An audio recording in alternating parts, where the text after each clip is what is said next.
अस्सलाम वालेकुम। Maths and NTS tricks में आपको खुशामदीद कहते हैं। ये जो पीएसटी का जो टेस्ट हुआ था 7/9/2025 को, तो इसका मैथमेटिक्स का पोर्शन सॉल्व करेंगे डिटेल के साथ। यहाँ पर क्वेश्चंस आप देख सकते हैं। 93 से स्टार्ट हो रहा है, तो चलो क्वेश्चन नंबर 93 को सॉल्व कर लेते हैं। एक cosecant theta equal to 2 and theta lies in second quadrant, find cot theta. तो इसकी वैल्यू आपने निकालनी है, तो चलो इसको हम सॉल्व कर लेते हैं। तो यहाँ पर क्वेश्चन नंबर 93 को हम लिख चुके हैं एज जिस तरह यहाँ पर गिवन है कोसेकेंट थीटा इक्वल टू आपके पास 2 है, और कोसेकेंट आपका इनवर्स होता है 1 ओवर साइन, यानी sine theta equal to 1 over cosecant theta, और cosecant theta equal to 1 over sine theta. तो साइन इसकी जगह आ जाएगा, तो साइन इक्वल टू आपके पास 1 ओवर ये आपके पास हो जाएगा कोसेकेंट थीटा, यानी एक दूसरे को चेंज कर सकते हैं, लेकिन कोसेकेंट की हम वैल्यू यहाँ पर पुट कर लेते हैं। इसकी वैल्यू है 2 equal to 1 over sine theta. फिर जैसा कि आप जानते हैं कि साइन थीटा की वैल्यू यहाँ से अगर आप इसको निकालना चाहें तो ये इसमें ये इधर आ जाएगा, sine theta equal to 1 over 2। A sine square theta plus cos square theta equal to 1, ये आइडेंटिटी आपने याद रखनी है। तो इसमें हम साइन की वैल्यू पुट कर लेते हैं 1 ओवर 2, इसका हो जाएगा whole square plus cos square theta. तो दूसरी तरफ इसको लेकर जाएंगे 1 माइनस 2 का स्क्वायर आ जाएगा 4, तो 1 ओवर 4। एलसीएम लेंगे 4, तो ये 4 माइनस 1 3 ओवर 4। स्क्वायर रूट लेंगे यहाँ पर दोनों तरफ, तो यहाँ पर क्योंकि हमें cos थीटा सिर्फ चाहिए, यहाँ पर cos स्क्वायर थीटा है, तो 3 डिवाइडेड बाई 4, इसका हो जाएगा स्क्वायर रूट, ऊपर वाले का अलग नीचे वाले का अलग, तो स्क्वायर रूट 3 डिवाइडेड बाई 2 और साथ प्लस माइनस लग जाएगा। तो जैसा कि आप जानते हैं theta lies in second quadrant, यहाँ पर ये फार्मूला आपने कास्ट CAST याद रखना है। इसमें कास की वैल्यू यहाँ पर, और कोसेकेंट क्या यहाँ पर आल सब की वैल्यू, यहाँ पर साइन, यहाँ पर टेंजन, और यहाँ पर कोटेंजन। यहाँ पर जो है साइन, और यहाँ पर इसकी वैल्यू आपके पास जो है ये पॉजिटिव है, बाकी आल वैल्यूज जो है वो सारी नेगेटिव है। तो यहाँ पर जैसा कि आप जानते हैं कि theta lies in second quadrant, तो सेकंड क्वाड्रेंट में जैसा कि आप जानते हैं कि सिर्फ साइन की वैल्यू यहाँ पर और इसकी कोसाइन की वैल्यू आपके पास पॉजिटिव है, बाकी कास की वैल्यू यहाँ पर नेगेटिव है। तो इसलिए हम पॉजिटिव वाली वैल्यू नहीं लेते, कौन सी वैल्यू लेते हैं, नेगेटिव वाली वैल्यू यहाँ पर ले लेते हैं। तो इस तरह ये हमारे पास इसका आ जाएगा सोल्यूशन। अगले क्वेश्चंस की तरफ चलते हैं और उसको भी सॉल्व कर लेते हैं। यहाँ पर क्वेश्चन नंबर 94 है, if the radius of a circle is 15 centimetre, find the length of a card in which is 9 centimetre from the centre. तो चलो इसको भी सॉल्व कर लेते हैं डिटेल के साथ। तो यहाँ पर जैसा आप देख सकते हैं कि question number 94, radius of the circle 15 centimetre है, लेंथ ऑफ कार्ड आपने निकालना है, ये लेंथ ऑफ द कार्ड ये सारा आ जाएगा। तो यहाँ से यहाँ तक सेंटर तक जो आपके पास है इसकी वैल्यू है वो 9 सेंटीमीटर है, और यहाँ पर जो रेडियस है यानी सेंटर से any point two the circle वो कितना है, वो 15 सेंटीमीटर है। तो ये लेंथ हमने निकालनी है। इसको वैल्यू ये x1 अगर कह दें तो ये सारा जो है x कह दें, ठीक है, ये आल, लेकिन यहाँ पर सिर्फ इस वैल्यू को मैंने यहाँ से लेकर यहाँ तक इसको x का नाम दिया है। तो ये इसके फिर अगर पूरा लेना है तो ये 2x हो जाएगा, यानी डबल हो जाएगा।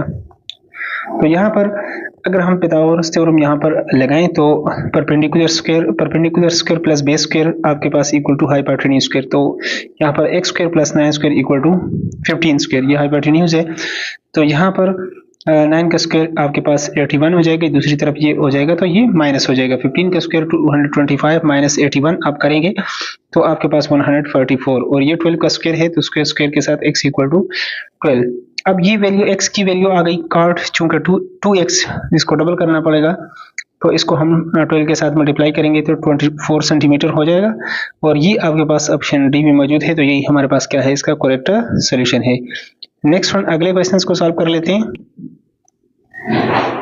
अगला क्वेश्चन है question number 95, find the quadratic equation whose roots are -7 और 3। तो इक्वेशन जो है आपने निकालना है, तो चलो हम इसको भी सॉल्व कर लेते हैं डिटेल के साथ। यहाँ पर आप देख सकते हैं कि रूट्स आपके पास क्या है, ये गिवन है यहाँ पर क्वेश्चन नंबर 95 में -7 और 3 है आपके पास। तो सम ऑफ रूट दोनों को प्लस कर लेते हैं तो -4 आ जाएगा, और प्रोडक्ट ऑफ रूट दोनों को मल्टीप्लाई करें तो ये -21 आ जाएगा। जैसा कि आप जानते हैं इज आपके पास रिक्वायर्ड इक्वेशन क्या होता है, x minus sum of root plus product of root equal to 0 होता है। तो इसमें हम ये वैल्यू पुट कर लेते, सम ऑफ रूट -4 है और प्रोडक्ट ऑफ रूट -21 है, तो माइनस माइनस प्लस 4 और -21, तो ये आपके पास ये रिक्वायर्ड इक्वेशन आ जाएगा। और ये हमारे पास ऑप्शन ए में मौजूद है, तो ये हमारे पास क्या है, इसका करेक्ट सोल्यूशन है। अगला क्वेश्चन है, तो यहाँ पर क्वेश्चन नंबर 96 है, if x varies jointly is y cubed, y का आपने क्यूब करना है and z and x equal to 24 when y equal to 4 and z equal to 6 find x and y equal to 2 and z equal to 14। तो चलो इसको भी solve कर लेते हैं इस क्वेश्चन को डिटेल के साथ। तो यहाँ पर जैसा कि आप इस क्वेश्चन में जानते हैं कि x varies directly proportional to y cube and z, तो ये आपके पास प्रोपोर्शनलिटी को खत्म करने के लिए k लगा दें, x equal to k into y cube into z, इसको इक्वेशन 1 का नाम दे दिया। f आपके पास x की वैल्यू ये हो, y की वैल्यू ये, z की वैल्यू ये, इन तीनों को हम यहाँ पर पुट करेंगे। तो यहाँ पर आपके पास आ जाएगी k की वैल्यू आपके पास आ जाएगी 4 डिवाइडेड बाई 64, तो ये 1/16 आ जाएगा आपके पास। तो अब इस इक्वेशन 1 में आप ये वैल्यू पुट करेंगे तो 1/16 वाई क्यूब और z, इसको इक्वेशन 2 का नाम दे दिया। और f x फाइंड आउट करना है, y की वैल्यू 2 और z की वैल्यू अगर 14 हो तो ये दोनों वैल्यूज हम इसमें पुट कर लेते हैं। 1/16 multiply by 2 cube multiply by z, वो आपके पास 14 है, 2 का क्यूब आपके पास 8 होता है मल्टीप्लाई बाय 14, तो 8 1s और 8 2s और 2 1s और 2 7s, तो x इक्वल टू 7, तो 7 ये आपके पास ऑप्शन सी में मौजूद है, तो सी हमारे पास क्या है, इसका करेक्ट सोल्यूशन है। अगला क्वेश्चन है, क्वेश्चन नंबर 97 है हमारे पास, the cost of 2 kg of potatoes and half kg of tomatoes is Rs 168. If the potatoes cost is 1.25 times the cost of tomatoes, what is the cost of 1 kg of tomatoes? तो चलो इसको हम find out कर लेते हैं।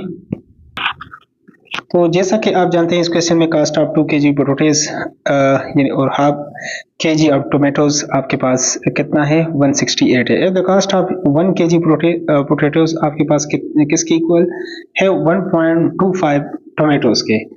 तो आपके पास इस तरह हो जाएगा 1 kg पोटैटोज इक्वल टू, अगर इसको हम टोमेटोज को x का नाम दे दें तो 1.25 हो जाएगा। Cost of 2 kg potatoes equal to, तो 2 के साथ सिर्फ इसको मल्टीप्लाई करना पड़ेगा, तो 2 के साथ इसको 1.25 को मल्टीप्लाई करेंगे तो ये आपके पास हो जाएगा 2.5x, यानी 2 kg पोटैटोज आपके पास इसका आ जाएगा 2.5 इंटू x, x आपके पास क्या है, टोमेटोज है, कास्ट ऑफ।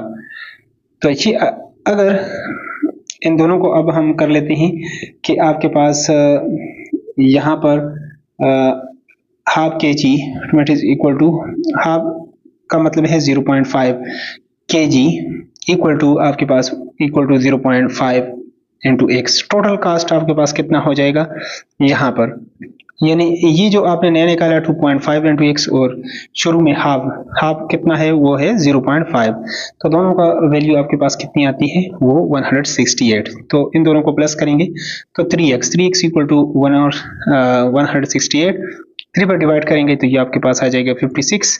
तो इसमें ऑप्शन बी हमारे पास क्या है, करेक्ट आंसर है। अगले क्वेश्चंस की तरफ चलते हैं। क्वेश्चन नंबर 98 है, a shopkeeper sells a mobile phone for Rs this 18,400 and makes a profit of 15%. What is the cost price CP आपने निकालना है। तो चलो इसको भी हम कैलकुलेट कर लेते हैं। तो क्वेश्चन नंबर हमारे पास यहाँ पर 98, सेलिंग प्राइस आपके पास गिवन है, प्रॉफिट परसेंट भी आपके पास गिवन है 15 और सीपी निकालना है, कास्ट प्राइस निकालना है। तो कास्ट प्राइस इक्वल टू आपके पास selling price multiply by 100 divided by profit percent plus 100, तो ये 15 प्लस 100 आपके पास 115 हो जाएगा। 115 पर आप डिवाइड करेंगे, यहाँ पर इसको अगर आप छोड़ जाएं तो इस पर आप डिवाइड करेंगे तो ये आपके पास 160 मल्टीप्लाई बाय 100। तो ये 2 जीरो इसके साथ आप लगाएंगे तो ये आपके पास 1600 बनेगा, 16,000 बनेगा, और ये आपके पास ऑप्शन सी में मौजूद है। तो यही हमारे पास क्या है, इसका करेक्ट सॉल्यूशन है। तो इसको आपने छोड़ना है। इस ऊपर आपको जो स्टेप बताया है 160 मल्टीप्लाई बाय 100 वो याद रखना है। तो इसके साथ जीरो, ये हमारे पास इसका क्या हो जाएगा, करेक्ट सॉल्यूशन हो जाएगा ऑप्शन सी। तो यहाँ पर क्वेश्चन नंबर 99 है, find the value of p power 6 plus 1 और p power 6 when p power 3 plus 1 और p पावर 3 या cube equal to p cube plus 1 और p क्यूब इक्वल टू 13। तो चलो इसको भी निकाल लेते हैं डिटेल के साथ।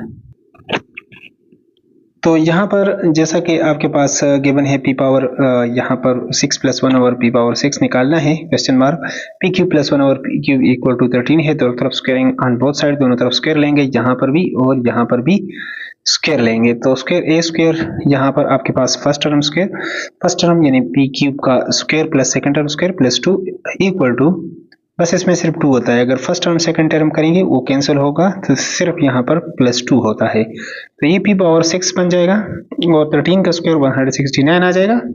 p cube plus 1 over p power 6 plus 1 over p power 6 इक्वल टू 169, ये प्लस 2 दूसरी तरफ जाकर माइनस हो जाएगा 167, और ये आपके पास मौजूद है ऑप्शन सी में। तो यही हमारे पास क्या है, इसका करेक्ट सॉल्यूशन है। अगला क्वेश्चन है, यहाँ पर जो क्वेश्चन नंबर 100 है, find the length of the diagonals of a square shape room whose each side is 8 metre long. तो चलो इसको भी हम निकाल लेते हैं डिटेल के साथ। तो यहाँ पर आप देख सकते हैं question number 100, length of side of the square आपके पास 8 मीटर है, लेंथ ऑफ द डायगोनल निकालना है। तो डायगोनल लेंथ के लिए length of diagonal equal to L, जो लेंथ ऑफ साइड है स्क्वायर का multiply by square the root 2, इसके साथ आप मल्टीप्लाई करेंगे। जैसा कि आप जानते हैं कि वो 8 मीटर है, 8 इंटू स्क्वायर द रूट 2, तो ये आपके पास 8 into square the root 2 metre, और ये आपके पास ऑप्शन डी में मौजूद है।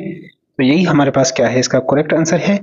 ये लास्ट पेज के क्वेश्चंस किए हैं, बाकी जो क्वेश्चंस हैं तकरीबन 15 क्वेश्चंस हैं, उसको भी हम अगली वीडियो में सॉल्व करेंगे। उसके लिए अगर आप चैनल पर नहीं हैं तो चैनल को लाजमी सब्सक्राइब करें ताकि नई वीडियो का आपको यूट्यूब पर बर वक्त नोटिफिकेशन है। Thanks for watching.